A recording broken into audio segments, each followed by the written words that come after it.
important. Anyone who owns a house, what do you do about rates?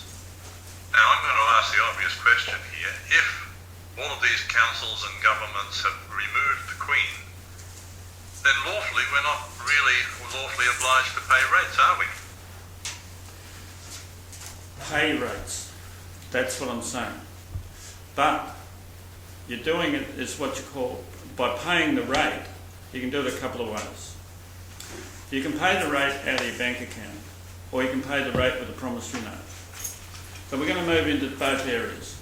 But the consequence of not paying the rate can be devastating. Yes. Because what you call these international coven of criminals, I like the word coven, cabal and whatever, functioning with spiritual power. Whereas the cabal is just a whole lot of people sitting around working how to steal somebody else's assets. That's what's happening, both sides. But when the rates issue comes on the table, pay it with a promissory note. That way you haven't defaulted. And it's only a matter of learning how do you pay how do you issue a promissory note. Now I'll tell you what happened to me. I took the ANZ trustees to court. I'm a beneficiary of my dad's estate. I took them to court for not dealing with it correctly and all that sort of stuff. But I won the point. It was an issue over reinstating a statement of claim. I won't go through all the details. But I won it. They reinstated the statement of claim. I copped the cost order. It was 3 days in the Supreme Court. The cost order was 46.5 grand.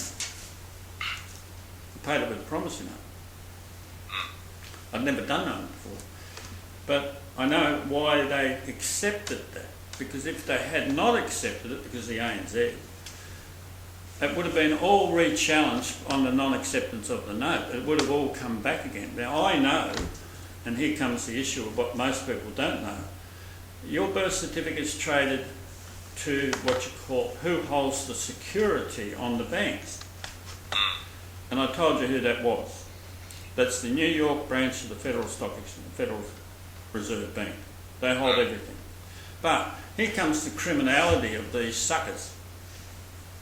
They reckon, well, if we've got all their documents, why don't we trade it? Well, we've got it. We'll have it for the rest of their lives because they've got their security is to us. Now, no bank in Australia is admitting that that's the secured party. Fair comment? Right. But true. when you deal with Can the I rates... Can I just interfere here for a second? There's something banging all the time. It sounds like somebody's playing mahjong or something. That might be that. This is an official legal bench, but it can collapse any time if you get me point. But what I was going to say is the rates are directly connected to the bank. It goes through a bank. But are the Australian, and I'm talking only the CEOs of a bank, don't try to take a bank on as a corporate umbrella, as a structure, because they all hide under the structure. But when you challenge the CEO, that's a natural person. The natural person does not have then that corporate umbrella structure. They're named as a natural person. You can get everyone as a natural person. No problem at all. But the structure is the secured party wants the rates issue completely stuck so tight the average person can't get out of it. Because they know when they bankrupt the country, they automatically can do that because the person can't pay the rate or rates. So by at the moment being able to pay the rates and doing that, they don't understand they're walking into Dry Gulch Gully because they're going to bankrupt the country. That's it's what you call economic Armageddon. It's structured to bankrupt the country. And they make it quite clear in some of their documents, which you can't use in the court of law because it would be called hearsay. But you give it a shot anyway. As long as it's got an affidavit over the top with the word allegedly doing. That word allegedly gets you a million miles. But as I say to people, if your bank or council is hassling you, pay the bill with a promissory note. Then you have to argue the toss in the Supreme Court if the promissory note's legal. Fair comment? So let's say you issue a promissory note for 10 grand or whatever to pay a bill. And they've only got they only got about 3 days to say, no, we're not accepting your promissory note. Then you've got to have the stoush over that in the Supreme Court of that state. They paid us with a promissory note and we don't want it. Fair comment? Yeah. But what did the promissory note really do? The promissory note that was issued paid the bill, allegedly.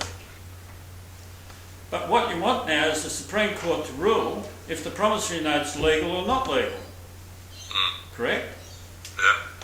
But what's the problem the Supreme Court's got? No authority. Correct. So the bill is now paid with a piece of paper that costs 3 cents to write the promissory note on. And now it's in the Supreme Court arguing whether they can accept the note or not. No bank can accept it because you had a Royal Commission under Kenneth Hayne. He never revealed his criminal, which automatically is inherited by every CEO. Do you understand that? Yes. The non-disclosure of Haynes' charge is automatically inherited by the CEO. Fair comment? Sort of like the crimes of the father. Very much so. Yes. Very much so.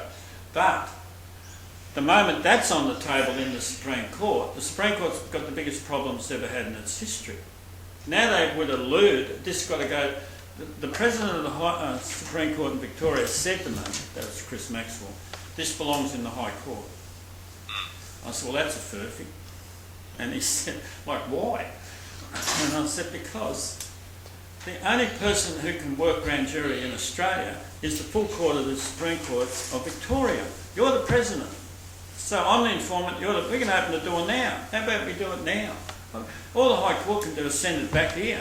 They'll want to remit it because they won't want it, but you've got another problem. They're already criminally charged waiting for it. Now, look at what you call the elections that have just occurred. Senate, House of Reps. Anyone legally sitting in there? No.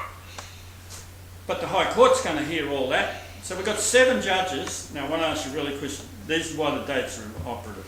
What date was the Queen removed? 1st of January 2004. Okay. What was the next judge who came to the bench at what year? 2007. Susan Kiefer.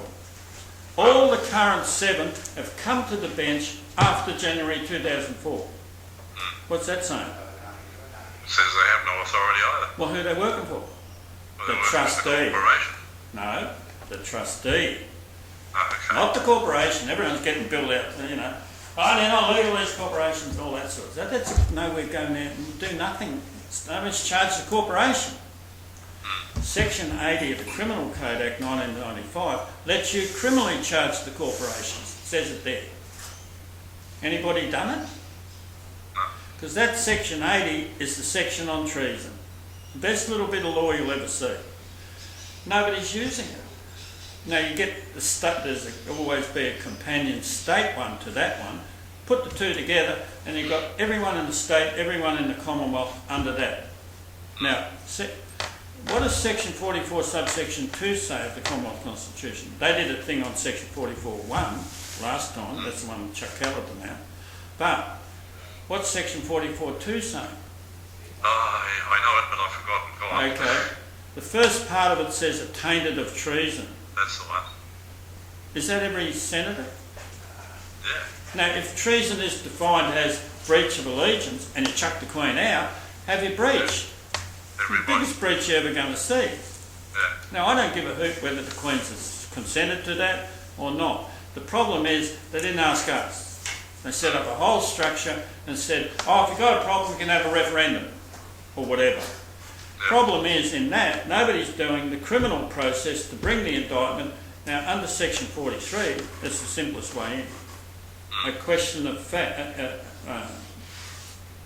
failure to prosecute is a question of fact. That will get you an ordinary jury and protect the bench. So, Your Honour, just send it to a question of fact, which is jury trial, or else we have to arrest you now. That will send it to the criminal process, and then they can't handle as the question of law because they're automatically going, the next judges or whatever are going to be committing the same offence you're committing.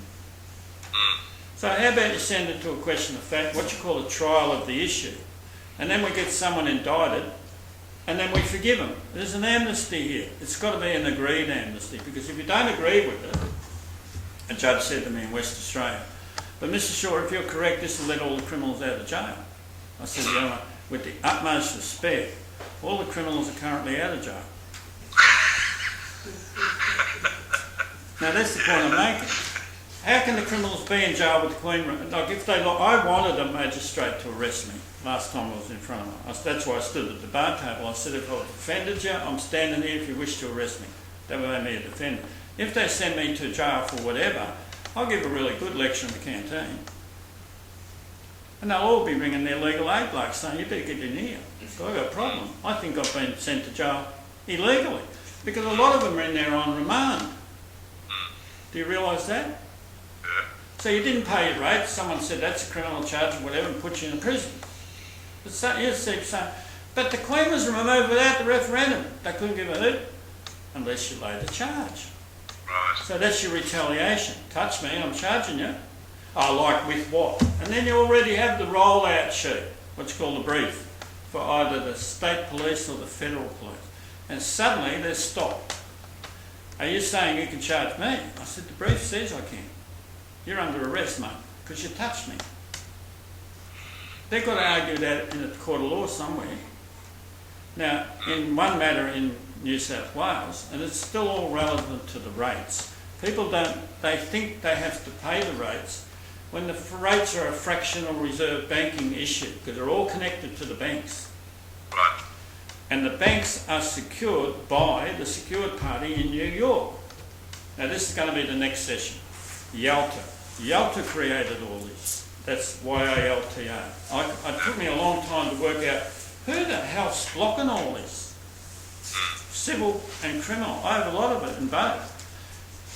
Damien Bugg's the person, but somebody's making Damien Bugg get into those courtrooms with immunity. Fair comment? Yeah. So do we have to look at who has given Damien Bugg immunity? Yeah. What you call diplomatic immunity. That's coming from